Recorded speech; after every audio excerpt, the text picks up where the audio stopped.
Break બાદ આપનું સ્વાગત। વડોદરામાં સરકારી આવાસ માટે ધરમ ધક્કા ખાવાનો વારો આવ્યો, કારણ કે સરકારી આવાસ માટે જે ફોર્મ ભરવામાં આવે છે તે પૂર્ણ થઈ ગયા છે અને તેના જ કારણે લોકોને હાલાકી પડી રહી છે। ક્ષમતા વિસ્તારમાં 103 સરકારી આવાસ માટે ડ્રો થશે। ખાનગી બેંકને ફોર્મ વિતરણની જવાબદારી સોંપાઈ છે અને ફોર્મ જ પતી ગયા। સરકારી એજન્સીને કામગીરી સોંપવા માંગ કરવામાં આવી। ઘરનું સ્વપ્ન પૂર્ણ કરવા માટે વડોદરાના નાગરિકોને ધરમ ધક્કા ખાવા પડી રહ્યા છે, ત્યારે છેલ્લા અઠવાડિયાથી સરકારી આવાસના ફોર્મ માટે લોકો ધક્કા ખાઈ રહ્યા છે, લાઈનોમાં ઊભા રહ્યા છે અને આજે પણ આ પ્રકારની પરિસ્થિતિ છે। તેમની સાથે વાત કરીએ। વિંડલભાઈ, લોકો અહીંયા આવ્યા છે ઘરનું સ્વપ્ન પૂર્ણ કરવા ફોર્મ લેવા માટે, પરિસ્થિતિ શું છે આજે? તમે જુઓ કે વડોદરા શહેરી સત્તા મંડળ એટલે વુડા દ્વારા પ્રધાનમંત્રી આવાસ યોજનાના EWS2ના મકાનો 103 જેટલા મકાનો જે ખાલી પડી રહ્યા છે એના ડ્રોની સિસ્ટમ કરવાની હતી। તમે 1 તારીખથી 20 તારીખ સુધીમાં ફોર્મને આપવાનું અને જમા કરાવવાની પ્રોસિજર હતી। આજે 1 તારીખે ખાલી ફોર્મ આપ્યા પછી આ પબ્લિક રોજ ધક્કા ખાઈ ખાઈને પેટ્રોલ બારી પોતાનો સમય બરબાદ કરી અને અહીંયા આવતા હોય છે કે એનો પોતાનો સમય બરબાદ કરે છે અહીંયા, અને અહીંયાથી બેંકથી જાણવા મળે છે કે ફોર્મની અછત છે। અરે તમારી પાસે ફોર્મની વ્યવસ્થા ના હોય તો શાના માટે તમે લોકો આ ધંધા કરો છો? ગરીબ લોકોને એક તો તમે મકાન નથી આપતા, ધક્કા ખવડાવવાના, 100 રૂપિયાના ફોર્મ લેવાના। 103 ફોર્મ માટે આજે હજારો લોકો અહીંયા ફોર્મથી 100 રૂપિયા ભરશે। એટલે સરકાર અત્યારે સદંતર નિષ્ફળ ગઈ છે અને મોટી મોટી વાતો કરી છે, એનાથી મને સખત દુઃખ થયું છે। પણ એ પણ આ ખાનગી બેંકને કેમ સોંપવામાં આવે? તો સરકારી એજન્સી પણ કરી શકે છે આ કામ।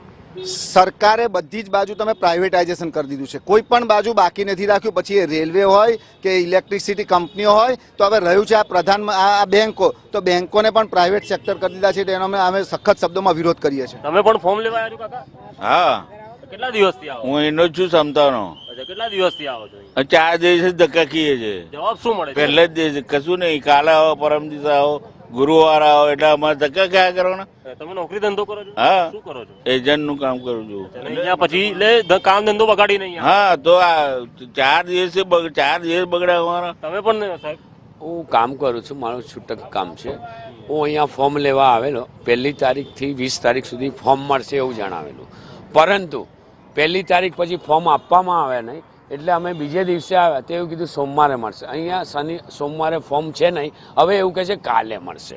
ધક્કા જ ખવડાવે। હા, પછી સામે ઇન્સ્ટન્ટ બેંક છે, ઇન્સ્ટન્ટ બેંકમાં પણ રૂમ કિચનના મકાન માટે અમે ગયેલા તો એમણે કીધું કે શનિવારે મળશે। આ ગયા શનિવારે નહીં અને આજે ગયા સોમવારે તો કે કાલે મળશે। વારંવાર ધક્કા ખવડાવે છે, 100 રૂપિયા લે છે, છતાંય કોઈ વ્યવસ્થા છે નહીં, વ્યવસ્થાનો અભાવ છે વુડા ઓથોરિટી દ્વારા।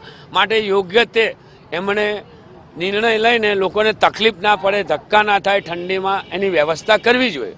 ઓકે, જે દિવ્યાંગજનો હોય છે તેમને પણ તો ઘરની જરૂર હોય છે। ફોર્મ લેવા આવ્યા છો? ઘરનું ફોર્મ લેવા આવ્યા? હા, ઘરનું ફોર્મ લેવા આવ્યા કેટલા દિવસથી ધક્કા ખાઓ તમે?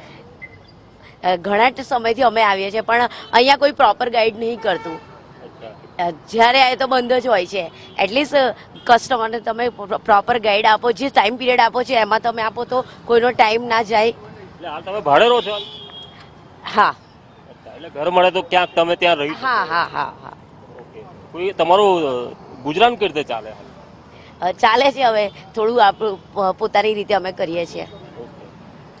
ઘરનું સ્વપ્ન દરેકનું હોય છે, ત્યારે દિવ્યાંગજનો પણ અહીંયા ધક્કા ખાઈ રહ્યા છે અને ખાનગી બેંકને આ ફોર્મ વિતરણની વ્યવસ્થા આપેલી છે। એટલે માંગ છે કે સરકાર જ આનું ફોર્મ વિતરણ કરે અને ફક્ત 100 જેટલા આવાસ માટે હજારો લોકો અહીંયા કતારોમાં ઊભા રહે, એ જ બતાવે છે કે ઘરના લોકોનું સ્વપ્ન કેવી રીતે પૂર્ણ થશે।